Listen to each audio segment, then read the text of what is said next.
Hello, this is Keith Graham from Codasip.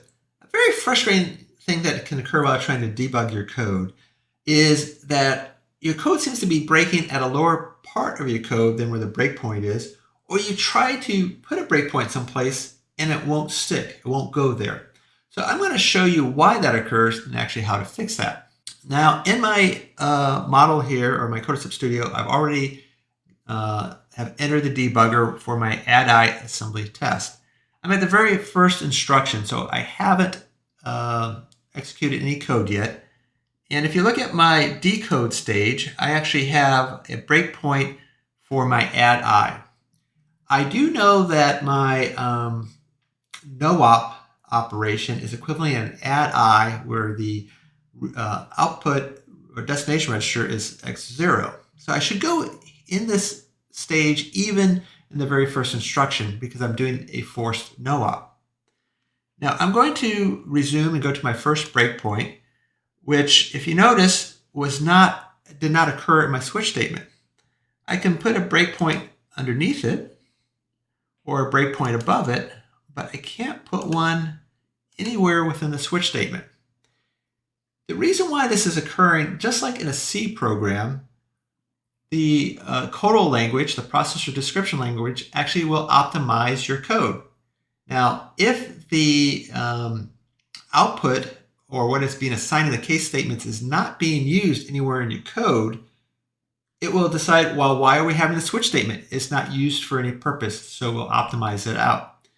So what I'm going to do is go back into my instruction decode stage.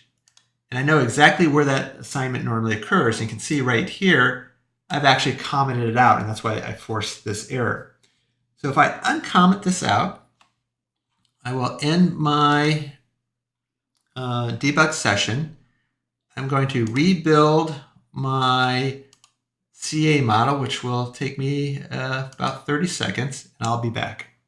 So the C model has completed its build, and you can also see that I've jump back into my debugger. I'm ready to start debugging.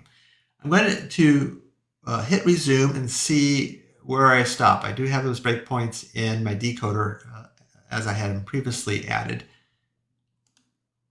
And you can see that I jumped in the breakpoint that I inserted above my switch statement, and now all these other breakpoints that are popping up, because I had actually selected those spots, but they weren't sticking before. But they are now showing up because the switch statement is now in my code. It was not compiled out. And to validate that, I'm going to step in, and you can see that I'm actually stepping into my case statement where I originally had my breakpoint.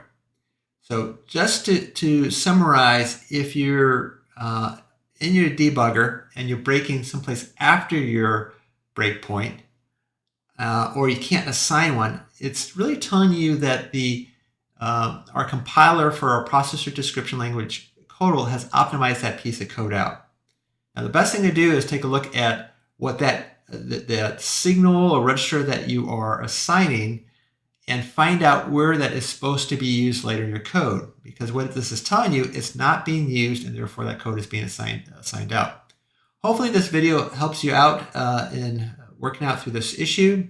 And if you really like this video, please subscribe to this channel so that you will be informed of other videos when they are published. Thank you very much and have a great day.